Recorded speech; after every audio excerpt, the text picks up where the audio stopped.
క్రీస్తునందు ప్రియమైన మార్నింగ్ మన్నా చూస్తున్న దేవుని బిడ్లారా, దేవుడు మీ అందరినీ ఆస్వాదించునుగాక.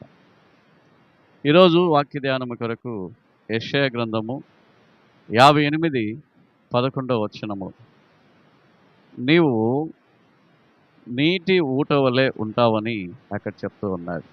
నీరు కట్టిన తోట వలెను నిత్యము ఉబుకుచుండు నీటి ఊట వలె నువ్వు ఉంటావని అక్కడ చెప్తున్నాడు. నీరు కట్టిన తోట ఎల్లప్పుడూ కూడా అది ఫలిస్తూ ఉంది. పరిశుద్ధాత్ముడనే నీరు, పరిశుద్ధాత్ముడనే జల ప్రవాహముతో అంటు కట్టబడ్డ తోట, ఆ తోట సమృద్ధితో అది వర్ధిల్లుతూ ఉంది. ఈరోజు ప్రభు నిన్ను చూసి చెప్తూ ఉన్నాడు, నీవు కూడా వర్ధిల్లుతావు. ఎందుకంటే దేవుని యొక్క ఆత్మ సహాయము ఎవరికి తోడుగా ఉంటున్నాడో, పరిశుద్ధాత్ముడు ఎవరికి తోడుగా ఉంటున్నాడో వారు నీరు కట్టిన తోట వలెను నిత్యము ఉబుకుచుండు నీటి ఊట వలె ఉంటారు.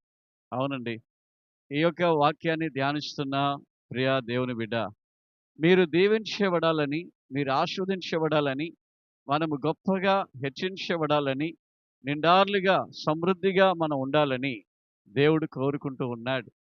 చూడండి, మనం దుఃఖముఖముతో ఉంటే, ఏడుపుతో ఉంటే మాత్రమే కాదు, దిగులుతో ఆలోచనతో ఉంటే నా ప్రభువు అది ఒప్పుకోవడం లేదు.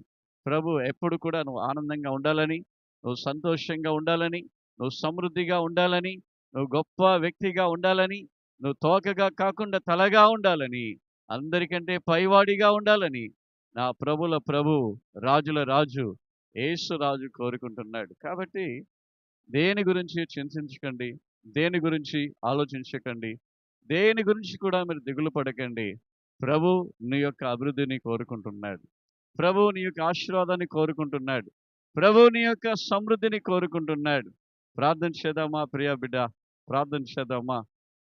పరిశుద్ధమైన తండ్రి, నా యొక్కయు మా అందరి యొక్క అభివృద్ధిని, ఆశీర్వాదాన్ని కోరుకుంటున్న దేవుడా, మీరు చెప్పారు, నీరు కట్టిన తోట వలెను నిత్యము ఉబుకుచుండు నీటి ఊట వలె ఉంటారని మీరు చెప్పిన మాట ప్రకారముగా, ఇదిగో ఈ యొక్క వాక్యాన్ని వింటూ ధ్యానిస్తున్న ఈ బిడ్డలు, ఈ కుటుంబము నిత్యము కూడా ఉబుకుచుండు నీటి ఊట వలె, నీరు కట్టిన తోట వలె ఉందురుగాక. ఆస్వాదించండి.